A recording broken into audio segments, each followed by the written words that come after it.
नमस्कार, मैं डॉक्टर स्वप्निल गौतम। आज हम बात करने जा रहे हैं बहुत ही महत्वपूर्ण चीज़ के बारे में। कभी ऐसा आपके साथ या आपके जानने वाले के साथ ऐसा हुआ है कि कोई एचआईवी से संक्रमित व्यक्ति का नीडल को चुभ गया हो या सेक्स के दौरान, इंटरकोर्स के दौरान कॉन्डम फट गया हो? जी हाँ, हम बात करने जा रहे हैं पोस्ट एक्सपोजर प्रोफाइलैक्सिस की। क्या पोस्ट एक्सपोजर प्रोफाइलैक्सिस फेल हो सकता है लेने के बावजूद भी? उस पर भी चर्चा करेंगे।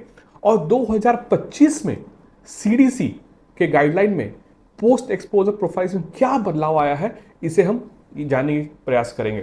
इस वीडियो को अंत तक देखें, जानने की चेष्टा करें कि पोस्ट एक्सपोजर प्रोफाइल कब और क्यों फेल हो सकता है और नए गाइडलाइंस में क्या बताया गया है और क्या करना चाहिए। चलिए शुरुआत करते हैं। एचआईवी के एपिडेमिक को समाप्त करने के लिए बहुत जरूरी है कि हम नए इन्फेक्शंस को खत्म करें। इन्फेक्शंस खत्म करने का सबसे इंपॉर्टेंट जरिया है पोस्ट एक्सपोजर प्रोफाइलैक्सिस। ये ऑक्यूपेशनल भी हो सकता है और नॉन ऑक्यूपेशनल। ऑक्यूपेशनल अर्थात जो फ्रंटलाइन वर्कर्स हैं, हेल्थ केयर वर्कर्स है या पैरामेडिकल स्टाफ है, उनको अगर कोई नीडल स्टिक इंजरी होती है जिससे एचआईवी होने के चांसेस 0.3% है, उन्हें हम ऑक्यूपेशनल पोस्ट एक्सपोजर प्रोफाइलिस देते हैं। जहां हम नॉन ऑक्यूपेशनल की बात करें, वहां पे सेक्सुअल एक्सपोजर हुआ हो या इंजेक्शन ड्रग एक्सपोजर हुआ हो, हम उसकी बात कर रहे हैं। आज हमारा जो चर्चा का टॉपिक है वो है नॉन ऑक्यूपेशनल, यानी sexual exposure post exposure prophylaxis या इंजेक्शन ड्रग यूज कर सेक्सुअल एक्सपोजर प्रिवेंट करने के लिए। सबसे इंपॉर्टेंट ये बात समझने की है कि एचआईवी एक्सपोजर के अगर हो रहा है और आपको पोस्ट एक्सपोजर प्रिवेंट करना है तो एक मेडिकल इमरजेंसी है और आपको यथाशीघ्र इसकी डोज लेनी चाहिए और विद इन 24 आवर्स या बहुत सा स्टडी विद इन 2 आवर्स ये बताया गया है। और ये मैक्सिमम विंडो जो है वो 72 घंटे तक का ही है। 72 घंटे कहाँ से आए, 72 घंटा क्यों डिसाइड किया गया?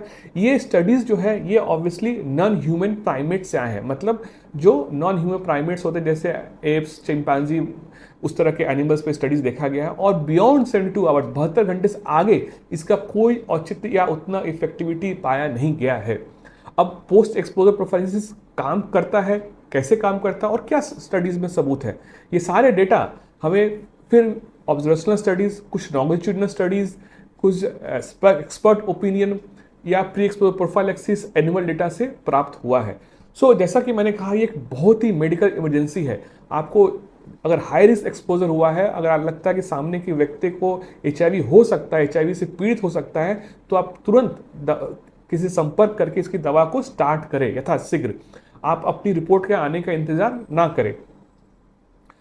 बहुत जरूरी है कि आप सही और एक्सपर्ट डॉक्टर से बात करें, मिले, डरे नहीं, घबराएं नहीं और इसकी दवा चालू करें। पोस्ट एक्सपोजर के लिए जो दवा होती है जनरली 3 दवाओं का मिश्रण होता है, 3 ART ड्रग्स होते हैं और बहुत ही पोटेंट, बहुत ही effective, almost side effect free है, सो दैट कि एचआईवी के वायरल के रेप्लिकेशन को दबा सके और एचआईवी के अंदर रेजिस्टेंस को बढ़ने ना दे। और जो टेस्ट आपको करने चाहिए अगर आपको एक्सपोजर हुआ है, वो अभी नए गाइडेंस बताता है कि आपको बेस लाइन में आपको एचआईवी एंटीजन एंटीबॉडी कॉम्बिनेशन और संभव हो सके तो एचआईवी न्यूक्लिक एसिड टेस्ट करनी चाहिए। ये बहुत जरूरी है। इसके अलावा अगर सोर्स आपके पास उपलब्ध है, सोर्स विलिंग है, तो आप सोर्स की भी एचआईवी टेस्ट कर सकते हैं। अगर सोर्स एचआईवी नेगेटिव है तो आप इसको पोस्ट प्रोफाइल को अवॉइड भी कर सकते हैं, ओनली कि आपको उस पर शंका हो कि इसको एक्यूट एचआईवी ना हो। और हमेशा जरूरी है कि आप एक्सपर्ट डॉक्टर से मिलें और इसकी बात पे चर्चा करते रहें। नए गाइडलाइन में और जो बदलाव आया है, अगर आप 24 घंटे के अंदर पोस्ट एक्सपोजर प्रोफाइलैक्सिस करते हैं तो अगला जो टेस्ट है एंटीजन एंटीबॉडी और एचआईवी न्यूक्लिक एसिड का, वो 4 से 6 हफ्ते पे नहीं, आप डायरेक्टली 12 हफ्ते पे कर सकते हैं। अगर आपने 24 घंटे से ज़्यादा डिले किया हो और आपका उतना रेगुलर ना रहा हो तो आपको 4 से 6 हफ्ते पे भी करना है antigen antibody plus HIV nucleic acid test, और 12 हफ्ते पे भी करना है। तो जहां तक हो सके आप दोनों टेस्ट करने की चेष्टा या कोशिश करें, खासकर एंटीजन एंटीबॉडी और एचआईवी न्यूक्लिक एसिड टेस्ट। यहाँ पे एक चीज जानने की जरूरत है कि जनरली 18 से 45 दिन का विंडो पीरियड होता है एंटीजन एंटीबॉडी का और एचआईवी आरएनए का 10 से 33 दिन का विंडो पीरियड होता है पॉजिटिव आने के लिए। तो ये चीजों को ध्यान में रखना बहुत बहुत जरूरी है। और सबसे अत्यधिक जरूरी है कि आप घबराइए नहीं। ओवरऑल पेनाइल वेजाइनल इंटरकोर्स से एचआईवी होने के चांसेस बहुत ज़्यादा नहीं है, 0.06 to 0.8 या 1.1% तक है। बट सबसे ज़्यादा चांसेस जो है वो है रिसेप्टिक एनल इंटरकोर्स के कारण। ये सबसे जरूरी है समझने के कारण।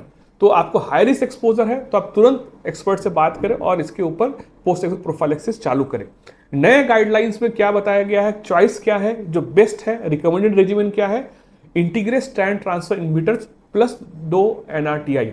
सबसे पहला आता है बिक्टेग्राविर प्लस टेनोफोविर अलाफेनामाइड और एमट्रिसिटाबिन नंबर 1। दूसरा आता है डोलुटाग्राविर के साथ आप कंबाइन कर सकते हैं लाइमवोडिन या एमट्रिसिटाबिन। थर्ड में आता है, उसके कॉम्बिनेशन में आता है उसके साथ टेनोफोविर अलाफेनामाइड या TDF। सो ये सबसे इंपॉर्टेंट है। रिकमेंडेड रेजिमेंट है integrate strand transfer inhibitor plus 2 NRTIs। और इसके सब्स्टिट्यूट जो है ये रेजिमेंट के है वो boosted protein inhibitors plus 2 NRTI। सो यही दो चीज आपको रिकमेंड किया गया है, आप इसमें कंफ्यूज बिल्कुल ना हो। पहला है integrate strand transfer inhibitor plus 2 NRTIs और आपको यही लेना है और डॉक्टर के सजेशन पे ही लेना है। और जो बेसलाइन टेस्ट है इसके साथ आपका बेसिक लीवर किडनी टेस्ट होना चाहिए, हेपेटाइटिस B-C टेस्ट कर सकते हैं। और अगर और कोई सेक्सुअली ट्रांसमिटेड इन्फेक्शन है की संभावना है तो आप इसकी भी टेस्ट डॉक्टर की सलाह से कर सकते हैं। स्वयं खुद से ना करते रहें, आप गलत टेस्ट करेंगे और उसका इंटरप्रिटेशन गलत हो जाएगा और आपका मानसिक स्ट्रेस भी बढ़ेगा, तनाव भी बढ़ेगा। इसके अलावा अगर सेक्सुअल ट्रांसमिटेड इन्फेक्शन की संभावना है तो आप doxycycline post exposure prophylaxis, please ये वर्ड को ध्यान दें, पहले इस पर चर्चा नहीं की गई है। नए गाइडलाइन में doxycycline post exposure prophylaxis 200 milligram within 72 hours भी दिया जा सकता है डॉक्टर के दिशा निर्देश से। इससे कुछ सेक्सुअली ट्रांसमिटेड इन्फेक्शंस को हम प्रिवेंट कर सकते हैं। बहुत जरूरी है कि आप आपके डॉक्टर से रेगुलर संपर्क में रहें। दवा स्टार्ट करने के बाद उनसे आप फॉलोअप के लिए आए। अब सबसे महत्वपूर्ण बात में आते हैं कि क्या संभव है कि पोस्ट एक्सपोजर प्रोफाइलेक्सिस फेल हो सकता है? बहुत रेयर केसेस में फेल होता है। इनफैक्ट बहुत मुश्किल है इसका फेल होना। तभी होता है कि आपने डिले किया हो, 72 घंटे से ज़्यादा चले गए हो, दवा खा रहे हैं, छोड़ दिया, कभी खा रहे हैं, नहीं ले रहे हैं, कॉम्प्लायंस अच्छा ना हो, अधरेंस अच्छा ना हो। और एक चीज़ बहुत इंपॉर्टेंट है जानने की कि कुछ एंटी एसिड्स वगैरह जो होते हैं जिसमें एल्युमिनियम हो, कैल्शियम, मैग्नीशियम हो, उससे डोल्टाग्राविर का इंटरेक्शंस होता है। तो 2 घंटा या तो पहले या 6 घंटे के बाद का गैप रखे, अन्यथा वो डोल्टाग्राविर की इफेक्टिविटी इफिकेसी कम हो जाती है। इसके अलावा कुछ दवा जैसे रिफैम्पिसिन वगैरह ले रहे हैं तो डोल्टाग्राविर की डोज जो है वो ऑलमोस्ट डबल करने वाले। ओवरऑल आप अगर सही से पोस्ट एक्सपोजर प्रोफाइलेक्सिस लेते हैं डॉक्टर का डायरेक्शन में तो ऑलमोस्ट 99% से ज़्यादा चांस है कि आपको ट्रांसमिट होने वाला ही नहीं है। तो कोई डरे नहीं, घबराए नहीं और बेझिझक आप सही डॉक्टर से, एक्सपर्ट डॉक्टर को संपर्क करें।